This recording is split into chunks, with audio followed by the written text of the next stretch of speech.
जय श्री कृष्णा मित्रों, सबको नमस्कार। भक्तजनों, मैं आपको आज एकादशी के बारे में बताने जा रही हूँ। अब की बार एकादशी दिन शनिवार और 12 तारीख की पड़ेगी। इस एकादशी को परमा एकादशी कहते हैं और कमला एकादशी के नाम से भी इसे जानते हैं। यह महीना अधिक मास का चल रहा है। यह एकादशी कृष्ण पक्ष की परमा एकादशी के नाम से जान जाती है और यह अधिक मास तीसरे साल आता है। अब की बार यह सावन में आया है। अब की बार यह सावन में अधिक मास शुरू हुआ है और यह भगवान विष्णु को बहुत प्रिय है। ये 12 तारीख को एकादशी की तिथि शुरू होगी। यह तिथि जो तिथि प्रभात बेला में ब्रह्म मुहूर्त में शुरू होती है, उस तिथि में जो सी तिथि होती है वही तिथि पूजा की पाठ की कहलाती है।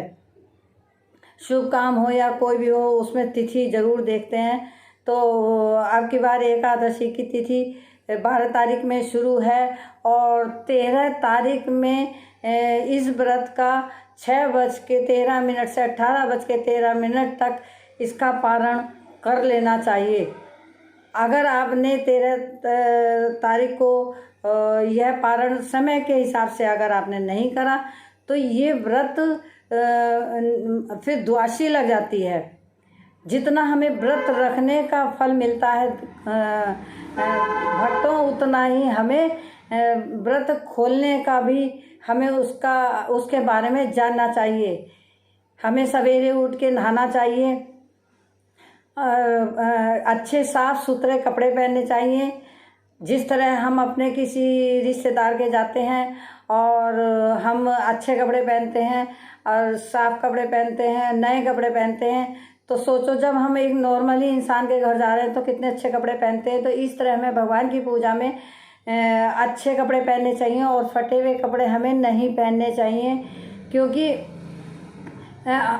हम सोचो हम किसी रिश्तेदार के फटे हुए कपड़े या पुराने पहन के जा सकते हैं क्या? नहीं। इस तरह हमें भगवान के उसमें भी नहीं पहनने चाहिए। भगवान को बुरा लगता है कि उसने हमें सब कुछ दे रखा है, उसके बाद हम फटे कपड़े पहने जा रहे हैं।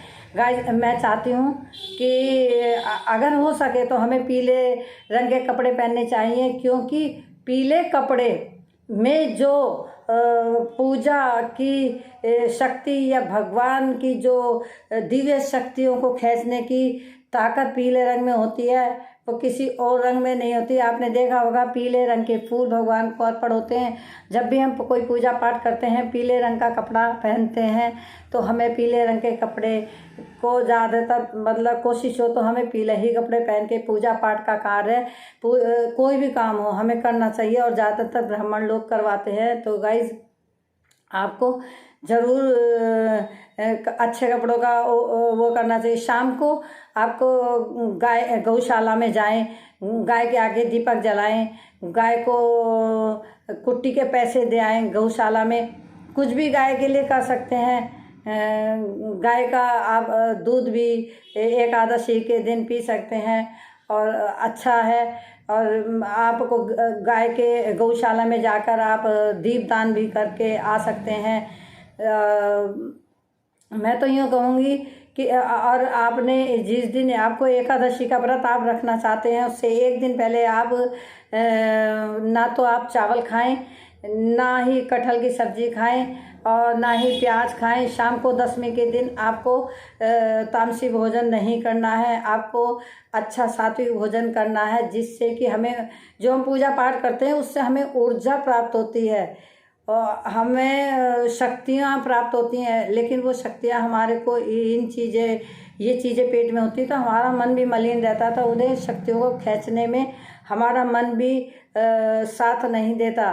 तो इस वजह से हमें ऐसी चीज़ें नहीं खानी चाहिए। आप यह परमा एकादशी का व्रत आपको श्रद्धा पूर्वक करना चाहिए। गाइस मैं तो यूँ कहती हूँ कि व्रत चाहे कोई भी हो श्रद्धा के ही साथ करना चाहिए।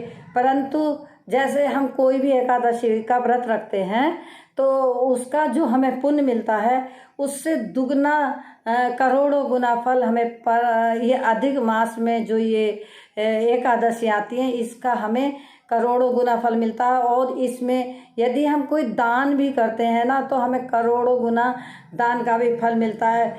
ज़रूरी नहीं कि हम किसी ऐसे व्यक्ति को दान करें। कोई गरीब व्यक्ति है, मैं तो यही कहूँगी, कोई गरीब व्यक्ति है तो उसे खाने को दे दें, उसको कोई चीज़ की ज़रूरत है उसे दिला दें, दवाई भी दिलवा सकते हैं आप। और कथा तो कहते हैं कि ब्राह्मण के मुँह से ही सुननी चाहिए। अगर ब्राह्मण जी पंडित जी अगर नहीं मिल पाए तो आप स्वयं भी कथा कर सकते हैं और भगवान को आप चरणामृत से स्नान कराएं और भोग लगाएं और उसमें पूजा में आप तुलसा जी रखें। यदि आपको लगता है कि एक दिन अगले दिन इतवार है तो आप चाहे तो तुलसा जी तोड़ के भी रख सकते हैं, तुलसा जी सुखा के भी रख सकते हैं, क्योंकि तुलसा जी की शक्ति या उनकी ताकत में कोई कमी नहीं आती है। भगवान विष्णु को बहुत ही प्यारी है तुलसा माता।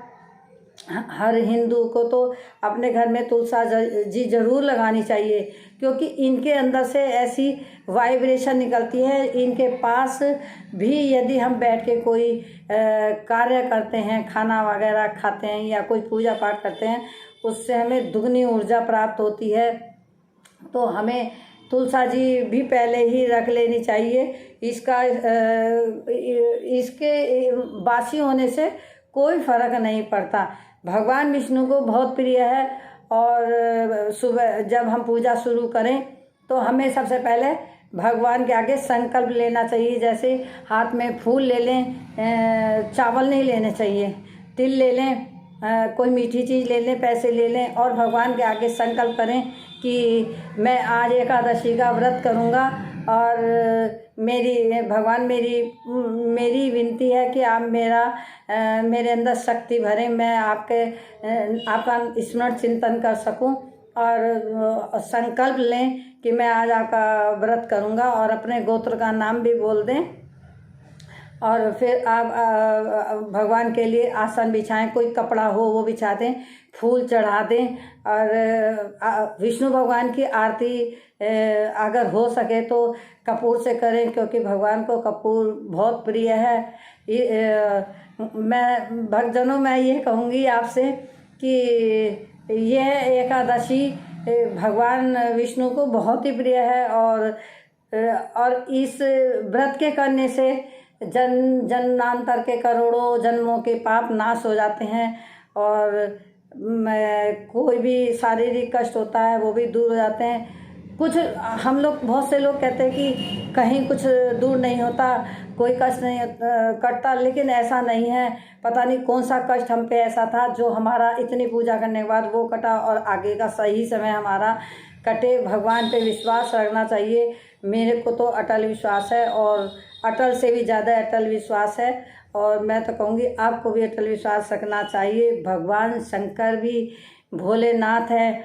आप किसी भी भगवान को ये नहीं कह सकते कि भगवान विष्णु भी वही हैं, भगवान शंकर भी वही हैं। आप बिल्कुल सच्चे मन से भगवान की पूजा करें और मानसिक, वाचिक और कायिक तीनों में से कोई सी भी आप गलती ना करें। मतलब काया से कोई भी आप ऐसी गलत काम ना करें व्रत के दिन, जैसे कुछ भी ना करें।